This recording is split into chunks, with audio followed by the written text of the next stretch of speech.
What's going on, guys? Back at you with another quick video. Today I'm going to be going over how to remove the amber on the corners for 2012 and 2013 Honda Civic coupes and sedan. This also applies for 2014 and 2015 sedan only, because the headlight style is a little bit different. I guess you could use the basic same application, because they do have the entire orange corner. Now, for 2013s, you're only going to have this one piece. Unfortunately, I threw out the other entire piece that covers here, but it's basically the same steps. So you're going to want to start off by moving this screw, removing this screw, removing this one over here, and this one.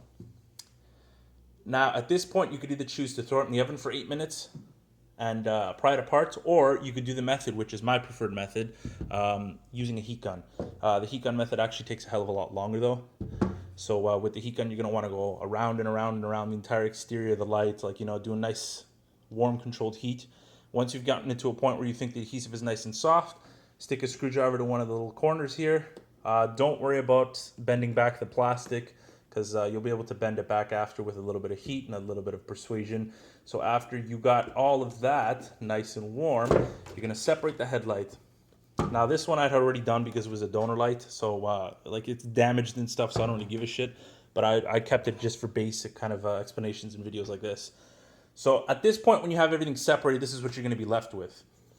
So if you did end up lifting up a corner, this is the time where you're going to want to, put more heat on it, kind of bend all the tabs back in, and clean everything up so that this is completely ready for the reassembly after.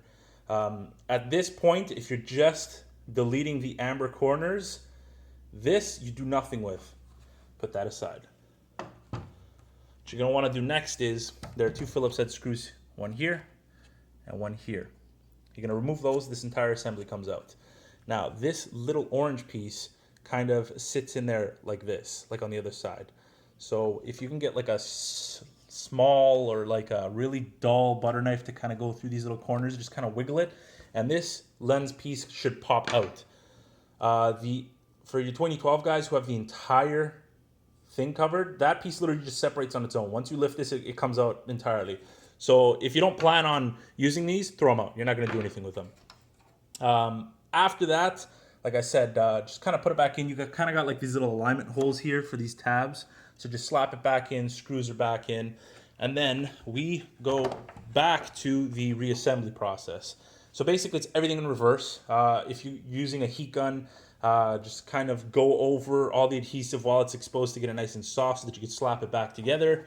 If you're doing it in the oven, throw the lens back on, throw it in the oven for another 8 minutes, and then come back, and you're going to want to use like a pair of pliers or something to kind of clamp these these edges down in the corners and everything, and make sure there's no gap between this seam over here.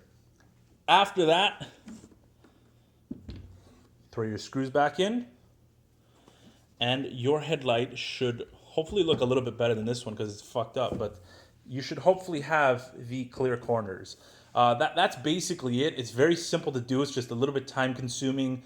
If you do not trust yourself with a heat gun or an oven, hit up Danny on the Facebook page or on the forums. He does retrofit stuff.